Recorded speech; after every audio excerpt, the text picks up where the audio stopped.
know, as we were listening to Admiral Greenert, I was reminded of an email I got earlier today from Brigadier General Paul Kennedy of the Marines. He's out in Nepal with the Flying Tigers from Okinawa. The 160 Marines are in Nepal bringing comfort to those who were affected by the earthquake. So there are so many ways that the military is reaching out and helping around the world.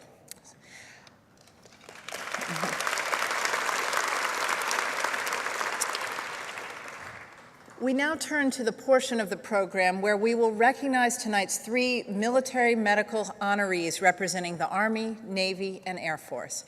To launch this part of the evening, please welcome the chair of the 2015 Heroes of Military Medicine Leadership Committee, Mike Knapp.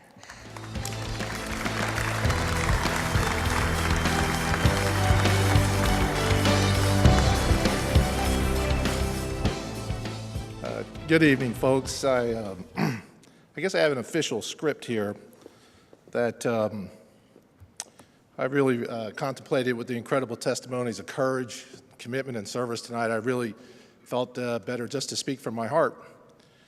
I'm going to try and do both because it's very impressive tonight and really takeaways quite a bit for me. So good evening. My name is Mike Knapp. I serve as the president of WellPoint Military Care. I am truly honored to be here tonight and humbled. The presence of the incredible service and heroes here tonight are just outstanding. And your accomplishments in military medicine, your service, the commitment to our country, it really makes me proud to be an American. So thank you. I say those words, I just don't think they're enough. The words can't express my true feeling citizen as an American to let you know that thank you is truly heartfelt and really, really appreciate it. For those of you who do not know WellPoint Military Care, we are a subsidiary of Anthem, Inc. Anthem and its affiliates serve over 38 million Americans across the United States. Much like the values of the military, we see and believe in the service members and their families should deserve and deserve the best in quality care. I am excited about our ability to take our vast expertise in support of the military mission and military health. I am extremely proud that our company is backing and providing that support for us. We never forget who we serve, and we realize the importance of the mission that we have. So thank you again. Now for the real reason we're here. Our first military hero of military medicine honoree has held many leadership positions in his 21-year medical career. As a military vascular and trauma surgeon, during which he has performed over 5,000 operations. After the attacks of September 11th, he cared for some of our nation's first combat injured as they returned from war in Afghanistan to the Walter Reed Army Medical Center. He completed multiple tours of vascular and trauma surgeon in Iraq, during which he operated on more than 1,000 injured U.S. service personnel and equal number of severely injured host nationals. On more than one occasion during his deployments, he was part of a heroic Air Force medical service teams that continued life and limb saving procedures on U.S. service personnel when their Level 3 surgical facilities came under attack, resulting in power outages and lighting disruptions during actual surgeries. He was the first Air Force officer to serve as Deputy Commander of the U.S. Army Institute of Surgical Research in San Antonio, Texas. He is now the Director of U.S. Combat Casualty Care Research Program at Fort Detrick, Maryland, and the broader national capital area, overseeing more than $300 million in military trauma research. Finally, he is a first-rate ambassador of military medicine in a variety of ways. In a 2012 TEDx talk that will live online indefinitely, he identifies a silver lining from the burdens of our recent wars, explaining how military medicine's advances that saved an unprecedented number of lives in Iraq and Afghanistan battlefields are now saving the lives of our friends and loved ones at home. In recognition of his excellence as a military surgeon, researcher, and leader, Colonel Todd E. Rasmussen is honored tonight as the 2015 Military Medicine.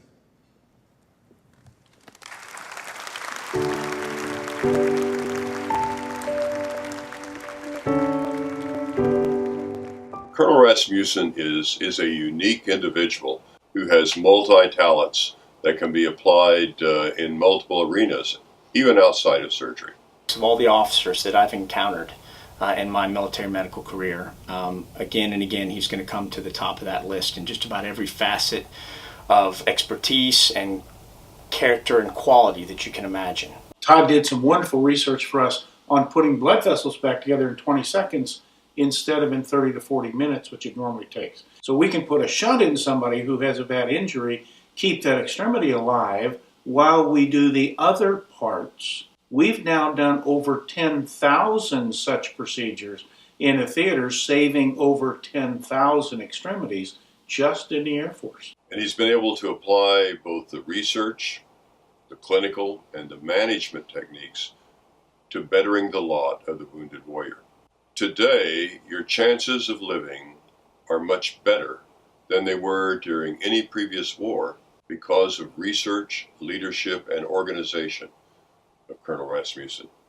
He has seen that we do not lose the lessons that we've learned in these many years of conflict, and we continue to strive forward and be ready to take care of the next casualty. The Air Force leadership was looking hard and looking very well to find someone who had contributed the most to military medicine over the past year. With Todd's multiple deployments, with his 1,300 plus cases overseas, and with his current standing up to look to the future, they said, this is the man that is the hero for us this year, and selected him. I'm delighted with the opportunity it has for us to showcase his talents and to be associated with such a fine young man. Why is someone selected? Cream always rises to the top.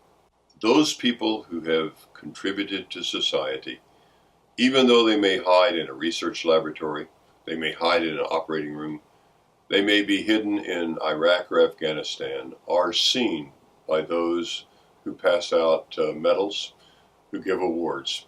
Colonel Rasmussen has risen to the top and is deserving of this honor. He truly has been a mentor to an entire generation of military medical surgeons and a peer leader amongst those in his own peer group. And his contributions continue. So I think this is a well-deserved honor. Colonel Todd Rasmussen, I am so proud of your accomplishments, and I am delighted to be among those here tonight to say to you, congratulations, job well done. We're proud of what you've done, and with your capability, we look forward to your continuing contributions in the future. Colonel Rasmussen, from your old Deputy Flight Commander, congratulations on a well-deserved honor. Todd, thank you very much for the 20 plus years that we've worked together. I know you have even greater things in the future, and thank you from the bottom of my heart for the contributions you've made and implemented to save lives and limbs in the current conflict.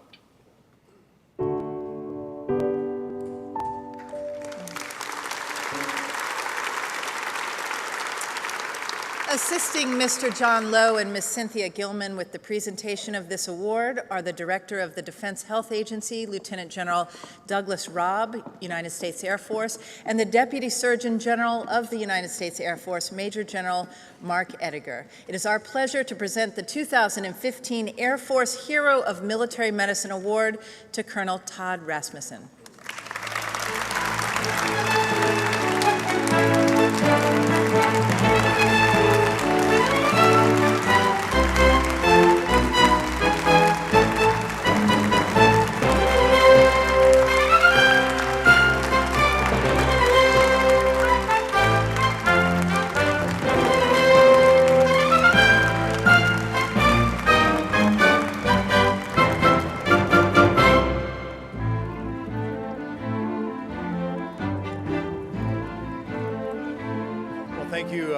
Thank you very much for this award, and I'd like to start by recognizing my family, including my wife, Deborah, who's here tonight, my parents, Eric and Pam, my children, Sina, Harrison, and Charlie. Their love and sustaining energy has been a sustaining energy for me through the years and a true service to this country. I'd also like to recognize the teachers, mentors, and advocates who have instructed me in medicine and military professionalism. And finally, I'd like to thank the colleagues, uniformed and civilian, with whom I have worked over the years. It's been an honor to serve with you in calm and chaotic situations.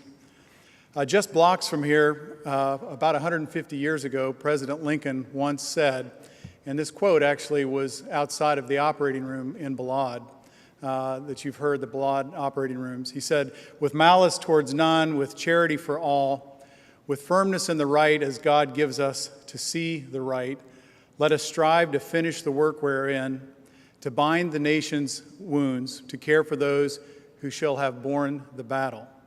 And I can attest that whether in austere conditions in Iraq or Afghanistan, or in hospitals, research labs, headquarters here in the United States, the men and women with whom I have served have done just this.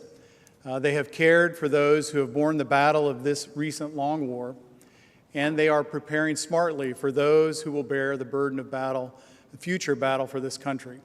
My professional mentors and colleagues have been selfless and tireless, and I have benefited immensely from their excellence. So thanks to them, and thank you again for this honor. Thank you.